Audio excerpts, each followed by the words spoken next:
Sa Long Island, dumating si Millie, ang paunahing bida ng kwento, at isang babaeng may misteryosong nakaraan, sa isang napakamagarang bahay para sa isang job interview. Humanga si Nina, ang mayamang may-ari ng bahay at magiging amo niya, sa resume ni Millie. Ang katulong ay dapat maglinis, magluto, mag-alaga ng bata, at tumira kasama nila. Habang ipinapakita ni Nina kay Millie ang bahay, ibinunyag niya na buntis siya, ngunit hiniling niyang itago muna ito bilang sikreto. Nang matapos sila, ipinaliwanag ni Nina na nag-interview pa rin siya ng iba, ngunit binigyan niya si Millie ng pera para sa gas at sinabing may mabuti siyang pakiramdam tungkol sa kanya. Umalis si Millie sakay ng kanyang kotse, habang iniisip na hindi siya tatawagan ni Nina pagkatapos magsagawa ng background check. Lahat ng nasa kanyang resume ay kasinungalingan at pati ang kanyang salamin ay peke. Kasalukuyan siyang nakatira sa kanyang kotse at nakakapaghilamos lamang sa mga banyo sa mga gasolinahan o karinderya. Isang umaga, natagpuan ng mga pulis si Millie na natutulog sa kanyang kotse, kaya sinabi niyang kailangan lang niyang umidlip matapos alagaan ang kanyang matandang ina upang pigilan siya ng mga ito. Sa sandaling iyon, nakatanggap siya ng tawag mula kay Nina na nagsabing nakuha na niya ang trabaho. Agad bumalik si Millie sa magarang bahay at nakita si Enzo, ang tahimik na tagapag-alaga ng bakuran ng mansyon, na nagbukas ng gate para sa kanya. Pagpasok ni Millie, nagulat siya nang makitang bukas ang pintuan sa harap at magulo ang bawat silid. Nagmamadaling niyakap siya ni Nina at napansin na dalawa lamang ang dala niyang bag, kaya sinabi ni Millie na iniwan niya ang iba pa niyang gamit sa isang storage unit. Pagkatapos ay ipinaliwanag ni Nina na kailangan niyang magsulat ng talumpati para sa Parent-Teacher Association, kaya nasa opisina siya at maaaring magsimulang maglinis si Millie. Pagsapit ng gabi, mukhang perpekto na muli ang mga silid. Dumating si Andrew, ang asawa ni Nina at haligi ng pamilya, kasama ang kanilang anak na si Sissy, ang kanilang batang anak na babae, at nagmamadaling ginawa ni Nina ang pagpapakilala. Nalito si Andrew sa lahat ng ito dahil hindi muna siya kinonsulta ni Nina, ngunit tinanggap pa rin niya si Millie sa bahay. Pagkatapos, pumunta si Millie sa kanyang silid sa attic upang mag-ayos. Napansin niyang walang susi ang pinto at iisa lamang ang napakaliit na bintana na hindi nabubuksan. Nang dalhan siya ni Nina ng pagkain, tinanong ni Millie kung maaari bang makahanap ng paraan para mabuksan ang bintana at nangako si Nina na kakausapin ang handyman. Humingi rin si Millie ng susi para sa deadbolt at nangako si Nina na asikasuhin din yon, ipinaliwanag na dati itong imbaka ng mga file ni Andrew. Pagkatapos ay binigyan siya ni Nina ng bagong telepono na may impormasyon ng credit card upang makabili si Millie ng mga grocery. Kinabukasan, sinubukan ni Millie na lumabas ng silid at natuklasang naipit ang pinto, ngunit sa kabutihang palad ay nabuksan niya ito matapos hatakin ng malakas. Bigla siyang nakarinig ng sigawan kaya nagmadali siyang bumaba at natagpuan si Nina na nagtatapon ng mga bagay sa buong kusina habang tinatanong kung nasaan ang kanyang mga tala para sa talumpati. Nang pumasok si Andrew sa kusina, inakusahan ni Nina si Millie na ninakaw ang mga tala. Pagkatapos ay nagkaroon siya ng mental breakdown kaya binuhat siya ni Andrew at inalo. Sinabihan ni Nina si Millie na maging mas maingat dahil sinira niya ang kanyang araw at humingi ng paumanhin si Millie upang maiwasan ang pagtatalo. Pagkaalis ni Nina, humingi ng paumanhin si Andrew para sa asal ng kanyang asawa, sinabing kakaiba ang kilos nito nitong mga nakaraang araw. Sa bintana, pinapanood ni Enzo ang lahat. Nang ilabas ni Millie ang basura, tinanong siya ni Enzo kung bakit siya naroon. Ipinaliwanag niyang nakuha niya ang trabaho at nais pa sana ni Enzo na magtanong, ngunit nakita niyang pinapanood sila ni Nina kaya bumalik siya sa trabaho. Nang maglaon, habang nililinis ni Millie ang inidoro, nakakita siya ng kakaibang maliit na pellet sa tubig. Biglang lumitaw si Nina sa likuran niya at sinabing hindi siya kailanman nakisama sa ibang mga ina sa paaralan, binanggit ang maraming stress. Sinabi ni Millie na maaaring dahil ito sa hormones ng pagbubuntis, kaya inis na inutusan siya ni Nina na maghanda ng hapunan. Sa hapagkainan, sinabi ni Sissy kay Millie na hugasan muli ang kanyang baso at napakabastos niyang nagsalita sa kanya. Inanyayahan ni Andrew si Millie na kumain kasama nila ngunit tumanggi si Millie at bumalik sa kanyang silid. Sa kanyang telepono, tiningnan niya ang social media ng pamilya at nagsimulang makaramdam ng matinding pagkaakit kay Andrew. Sa sandaling iyon, pumasok siya dala ang cupcake para sa kanya at bigla siyang hinalikan. Biglang nagising si Millie at nataranta sa bagong damdaming ito. Noong Sabado, binigyan ni Nina si Millie ng susi sa kanyang silid. Pagkatapos ay sinubukan ni Millie na umalis dahil araw niya ng pahinga ngayon, ngunit sinabi ni Nina na kailangan siya nito sa bahay. Nagkaroon ng pagtatalo hanggang sa pinutol sila ni Andrew at pinayagan si Millie na umalis. Ilang sandali pagkatapos, nasa Department of Social Services si Millie upang makipagkita sa kanyang counselor. Lumalabas na siya ay nakaparole at ang mga pagpupulong na ito ay sa pilitan.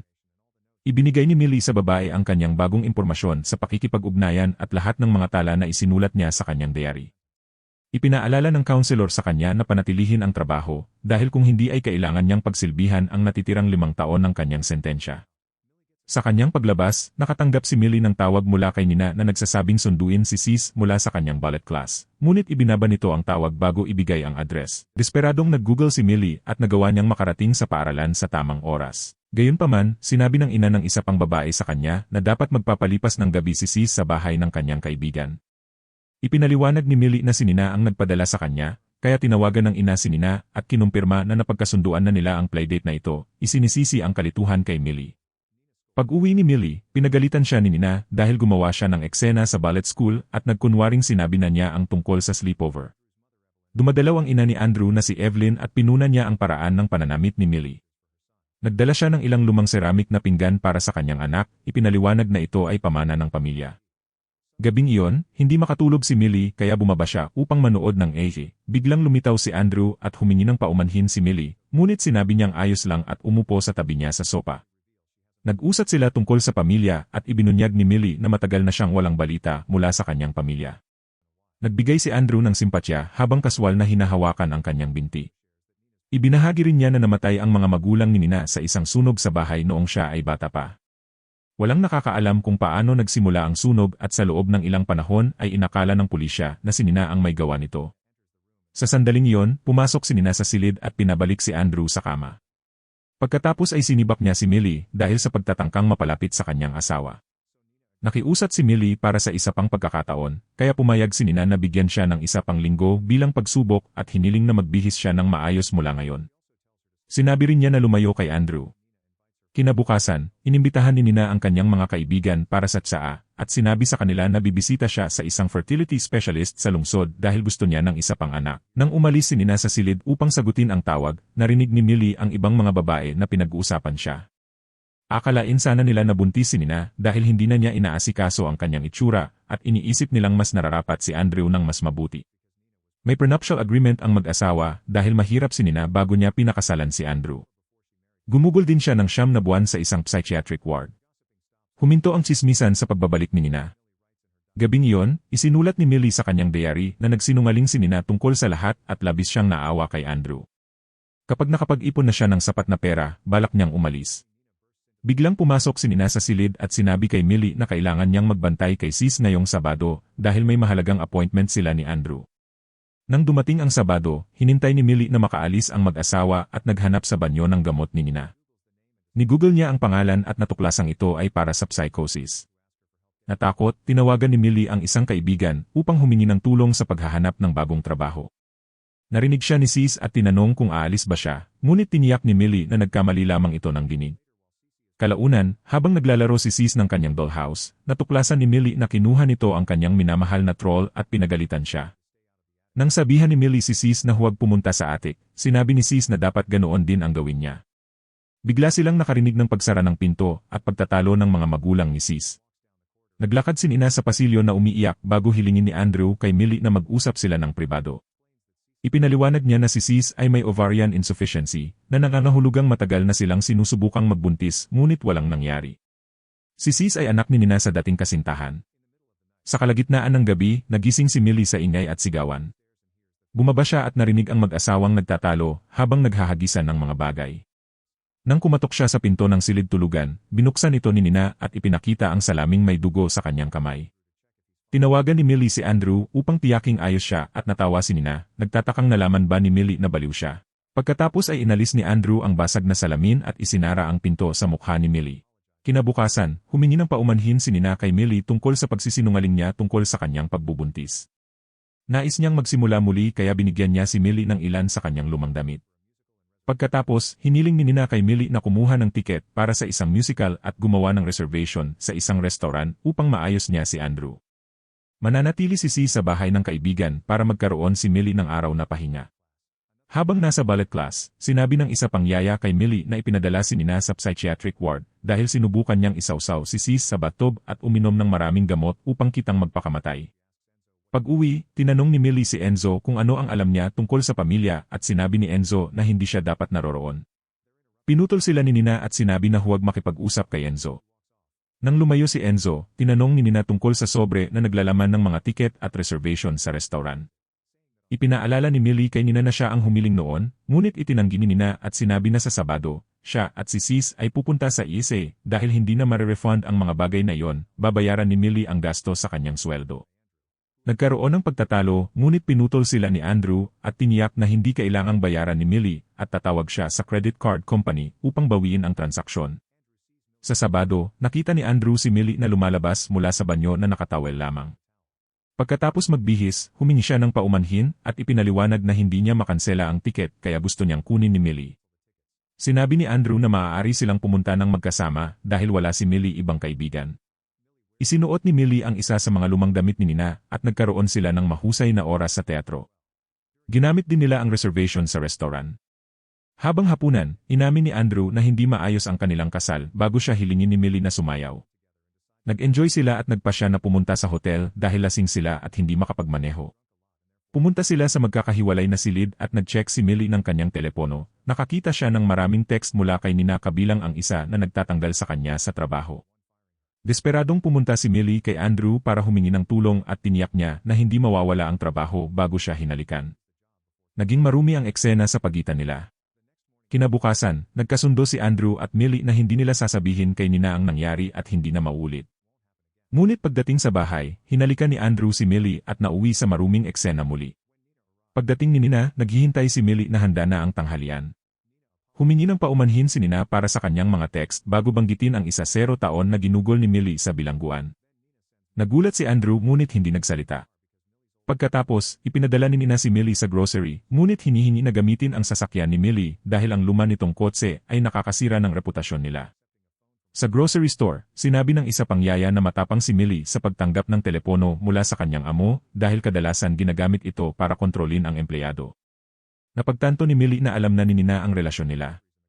Habang inilalagay ang grocery sa kotse, biglang napaligiran siya ng pulis. Inaresto siya dahil sa pagnanakaw ng kotse na nai-report na stolen.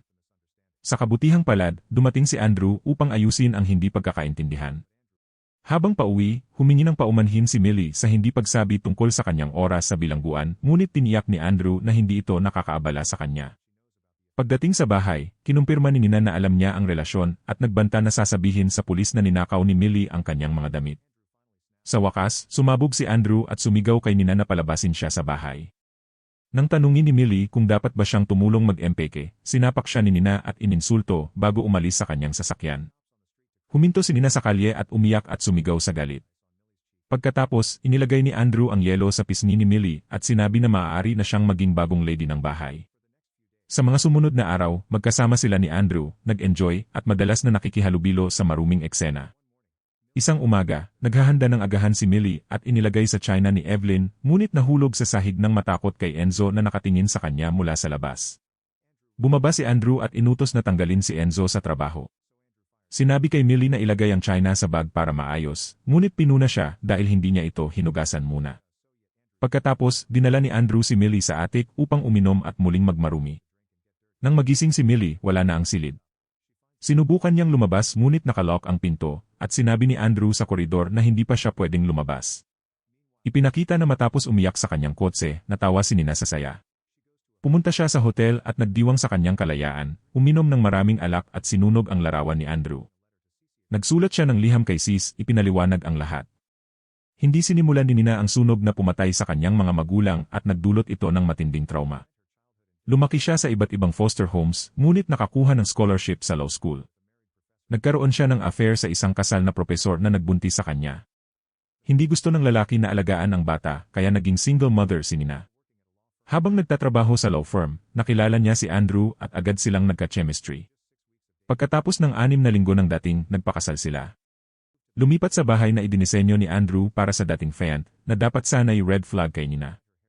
Pinakulay niya ang buhok ng blonde dahil hiling ni Andrew at laging kinokomento kung nakikita niya ang kanyang roots. Isang araw, abala si Nina kay Sis at hindi nakapunta sa hairdresser. Nang makita ni Andrew ang roots, pinapunta niya sa attic upang kunin ang mga files. Hinanap ni Nina ang lahat ng drawer, ngunit wala at habang abala siya, sinara ni Andrew ang pinto. Pinagalitan siya dahil hindi niya pinakulay ang buhok sa oras at ipinasok sa sobre ang 100 buhok mula sa kanyang anit. Tumanggi si Nina ngunit umalis si Andrew. Labis ang desperasyon ni Nina, pinukpok ang pinto at bintana ngunit wala pa ring resulta. May mini-fridge pero walang pagkain, kaya kinailangan niyang gumamit ng balde. Sa huli, nakakuha siya ng 100 buhok at inilagay sa sobre. Ngunit isa sa buhok ay walang follicle, kaya kinailangan niyang ulitin. Matapos ulitin, binuksan ni Andrew ang pinto at pinainom ng tubig si Nina, paliwanag na ginawa niya ito para sa kabutihan nito. Tumakbo agad si Nina upang hanapin si Sis, ngunit nakaramdam ng pagkakasakit at na-realize na may inilagay si Andrew sa tubig. Nang magising, natagpuan niya si Sis sa bathtub halos mamatay. Desperadong sinubukan niyang iligtas ngunit dumating ang pulis at hinila siya palayo.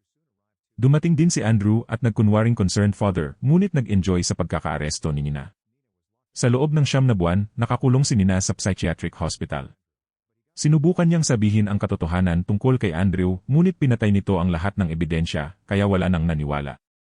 Sa wakas, sinabi ni Nina na sinubukan niyang patayin si Sis na nakita ng mga doktor bilang senyales ng paggaling kaya pinayagan siyang umuwi. Sa mga sumunod na taon, ginampanan ni Nina ang papel na perfect wife habang si Andrew ay patuloy na nagsasabi ng masasamang bagay sa likod niya.